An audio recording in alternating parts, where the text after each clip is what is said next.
So, namaskar to everybody, all the viewers. Welcome to today's Critical Lines podcast. So, today our guest is Dr. Souren Panja.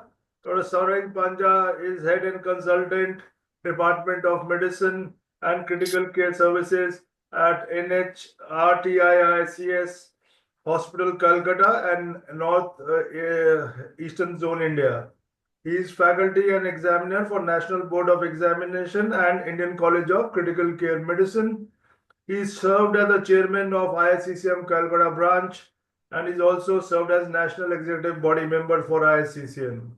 So we shall proceed with our question and answer format. So Dr. Panja, are you ready? Okay.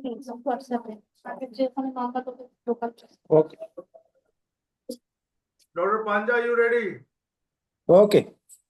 So the first question for you is, sir, regarding septic shock presentation. So you see, classically, septic shock is supposed to present with a warm shock, with the bounding pulses and warm stage, classically due to high cardiac output and also vasodilatation and fever. But do you think this is actually true? Do you see this in clinical practice, the presentation that you described and high cardiac output when the patient presents to you? Okay. So, good evening. Thank you, Dr. Bansal, for kind introduction. So, the question and concern what you raised, that is very pertinent and very open. It comes to the mind of the young intensivist. That is the septic shock. First, I want to highlight that septic shock or the sepsis is an inflammatory response to as an insult from any pathogen. It may be viral, bacterial, fungal, anything. And for that, there is a dynamicity of the disease. That disease is a spectrum. So in that spectrum, there is one spectrum that is the when we commonly use to get the patient, which patient is warm. And if we follow the same patient as the disease progresses, sometimes the nature of the disease from the warm shock to it may go into the gradually, sometimes it may be sometimes wet, cold extremities. So what is the dynamics? As the inflammatory response goes on, initially it is an hyperimmune response, and to that hyperimmune response there is a tremendous vasodilatation as well as luxurious perfusion to the defined tissues. And in spite of the perfusion, there is a cytopathic effect. So the tissue is not able to utilize sometimes whatever nutrients is required. And that case, that time it is a very high hyperdynamic where the heart rate increases, the peripheral extremities are vasodilated. But the same patient as the sepsis progresses. So sometimes what happens gradually, this hyperimmune response, immune paralytic state, or sometimes the hypoimmune patient may be rather than being warm, it patient may be sometimes cold. This is about the particularly the septic shock process. And not only that, along with that, sometimes the sepsis is a multi-organ dysfunction sometimes.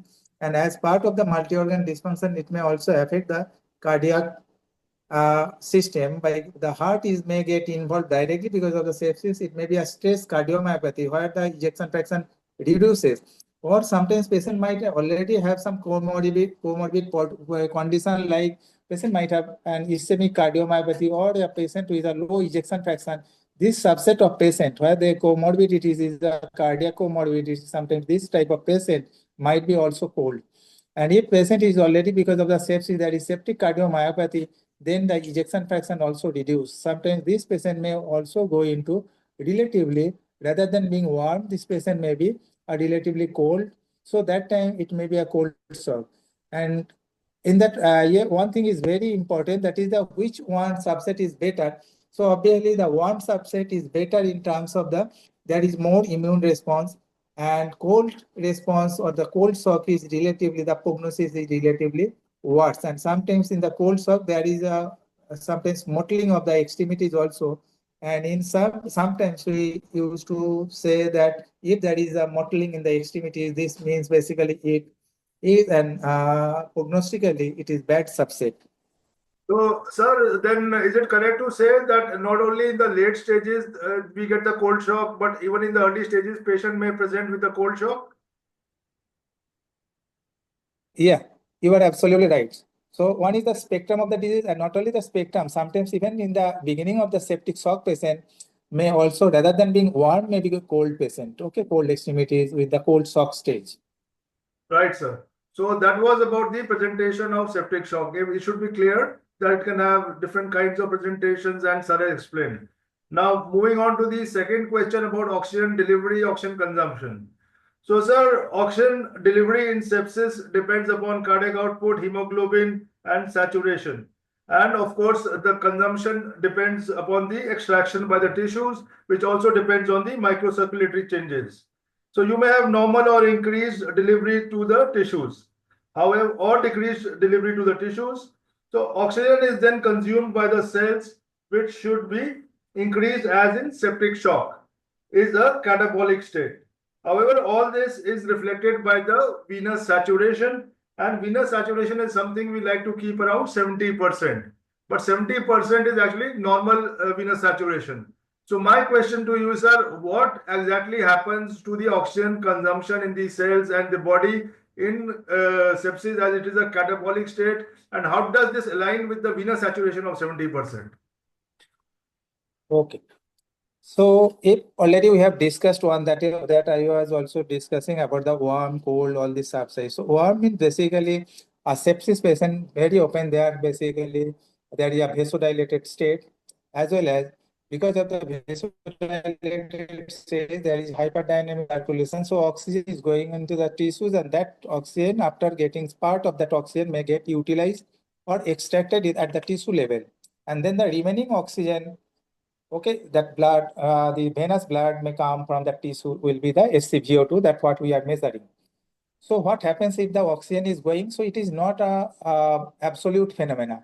So that oxygen may get extracted more, or in some cases it may be relatively less, because there is a continuous process of, sometimes you may say, there are, what happens at the tissue level. Tissue level, there is a arteria venous fistula, or sometimes the, you can say, bypassing that circulation. So capillaries are normally there. Some of the capillaries, they are functioning, they are basically over, the blood flow is much higher than other capillaries, and there are some capillaries where there is no flow at all. Or some capillaries are there is flow, but that tissue oxygenation is not happening from those capillaries. So there is a heterogeneity at the capillary level that leads to either oxygen extraction, it may be higher or it may be lower. If the oxygen extraction is higher, that time you are expected to get the low SCVO2. But if the oxygen extraction is not that good, or sometimes because of that, at the tissue level, there is a cytopathic effect, or sometimes the tissue is not able to utilize that oxygen or not able to extract that oxygen from the capillary level. So that may give rise to a kind of a situation where the SCVO2 will be higher. So what SCVO2 normally we say, talk about, it is mostly 70-75%. So if it is more than that, it means tissue is not able to extract that oxygen, or there may be sometimes situations where the whole blood is not properly circulating at the tissue level, and bypassing that tissue, it is coming back to the, again, capillary level. So both the areas are basically a problem. So only thing for the treatment purpose, if the SCVO2 is relatively less, so then you can increase. It means basically there is at the tissue level, probably oxygen extraction is higher. So there is a scope that we may increase the more oxygenation to supply that oxygen at the tissue level by optimizing the hemoglobin and sometimes the circulation by giving fluid, or sometimes the vasopressor, or sometimes dobutamine. So these are the measures we can do. And if the oxygen is relatively on a higher side, then again, the problem may be an extraction. So that time these methodology or these maneuvers may not help much. Rather, we should concentrate that optimization of the blood pressure, that is at the tissue level, whether it is happening or not, that we should concentrate on the blood pressure at the tissue level. So that is the message from this discussion. Right, sir. Thank you, sir. So then moving on to oxygenation and ventilation. We know that non-invasive ventilation is not preferred and not advised if the PF is less than 150. However, in these situations, we can give high flow nasal cannula, and this has been seen by the Fleury study and subsequent studies. So how do we understand this in terms of difference in physiology? So would you please explain? Okay.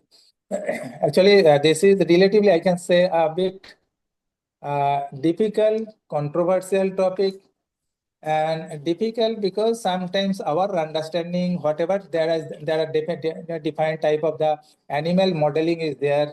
When the ARDS happens, some ARDS patient, they are basically tachypnic, that is continuously flow is also a heterogeneous in different part of the lungs. Because of the heterogeneity in the different areas in the lungs, there is also transpulmonary pressure or the pleural pressure is also differing.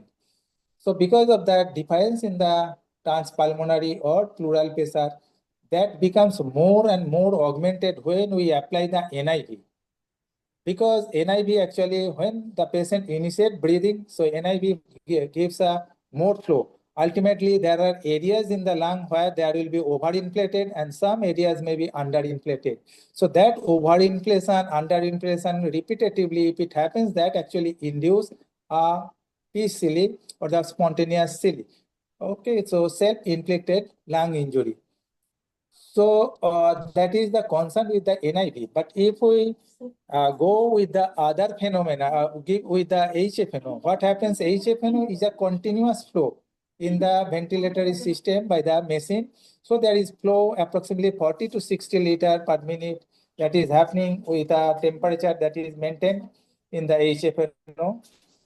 And what it creates actually, it gives a flow of oxygen is definitely increased. Along with that, there is an artificial creation of PEEP at the tune of 4 to 6 centimeter of water, depending on the flow. So it creates a continuous PEEP effect in the respiratory system. And you can compare with the NIV discussion, there is the pressure difference or the volume difference in the lungs in a heterogeneously affected or diseased lung is not so much. So that is the theory that HFNO may be better. And this is more true if a patient is more tachypnic and patient is having more air hunger. And if we go by the evidence, there are pluralist trial, then trial by Swine et al., or the other smaller studies are there that supports this hypothesis. But again, I told that this is a very controversial effect because what I discussed, so that sometimes is difficult to prove, and the result of these studies, whatever is there are certain flaws in the studies also. But overall, the most of the consensus or the most of the authorities, they feel if the patient is tachypnic with the PF ratio in the ARDS setting, PF ratio less than 150, so that time, rather than giving NIV, HFNO might have a better effect in terms of the physiology as well as it induces less PCL. So that's why it is favored. Okay, sir. Thank you. So moving on to the next question again regarding ventilation. So we try to eliminate asynchronies on ventilation. We do not want asynchronous ventilation. So what is the reason? Why is it harmful asynchronous ventilation, and we try to eliminate it?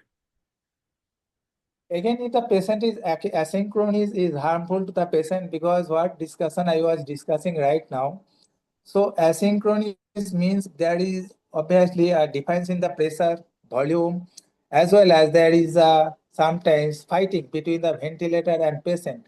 That leads to continuously difference in the transpulmonary, transpleural pressure, and that ultimately lead to a kind of situation where there is more atelectoma or sometimes the barotrauma or your different type of the lung injury that we commonly face along with the spontaneously induced lung injury. So that is why asynchrony we try to avoid. Okay, so that creates an artificial situation where the pressure volume depends in the lungs is much higher, and that ultimately leads to the lung injury. That's why we always try to avoid any kind of asynchrony. Not only that, some patient might have a your muscle failure or sometimes the muscle fatigue because of the asynchronous your ventilation. Okay, sir. So thank you. Well, now moving on to the last question, sir. We have patients with raised intracranial tension, and this is not uncommon at all, which is a big problem. And raised intracranial tension can, of course, be diagnosed easily if you have invasive tools. But most of the ICUs do not have invasive neuromonitoring tools, and we should try and assess at least clinically and radiologically whether patient has raised intracranial tension.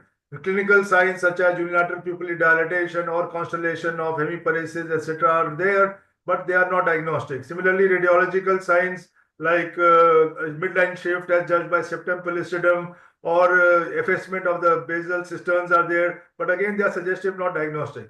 So all in all, clinical and radiological signs are suggestive, but not diagnostic. So my question to you is, sir, how to actually diagnose and assess raised intracranial pressure in most of our ICUs without advanced neuro monitoring tools?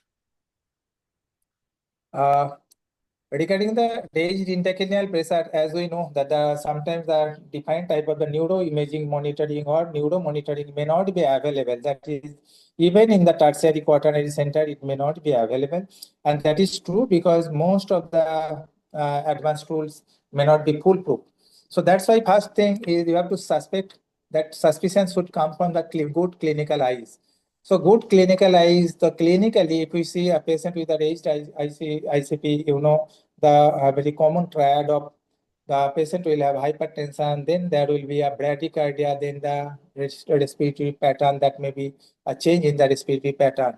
So this triad is a pointer towards that this patient might have some kind of the raised intracranial pressure. And regarding how can you assess the intracranial pressure without advanced monitoring? So regarding assessment, so if there is basically no, say suppose no advanced monitoring, so you can assess by there is sometimes pupillometer or sometimes the ultrasonography that is relatively nowadays available in most of the ICUs. So in the ultrasonography, you can easily measure the optic nerve sheath diameter, or the commonly we call it as OSND. So that diameter, if it is more than 6, particularly if it is more than 7, definitely it hints that it may be a raised intracranial pressure.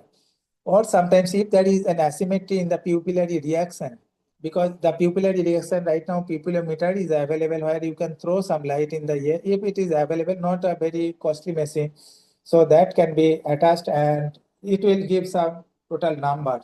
So that can be maybe used. Other than that, sometimes the Doppler is also in the actual Doppler also needs some kind of training. So for that, the transcranial Doppler may also give a kind of your picture that whether intracranial pressure is there or not. So these are the clinical and some of the basic non-invasive method that can be applied in the bedside for the assessment of the raised intracranial pressure. Okay, sir. Thank you very much. And I think that was the last question. So thank you, Dr. Panja, sir. Thank you for joining in and sparing your time. And I thank the audience for their viewership. Thank you, everybody. Good night. Yeah. Thank you, Dr. Bansal. Thank you. Good night.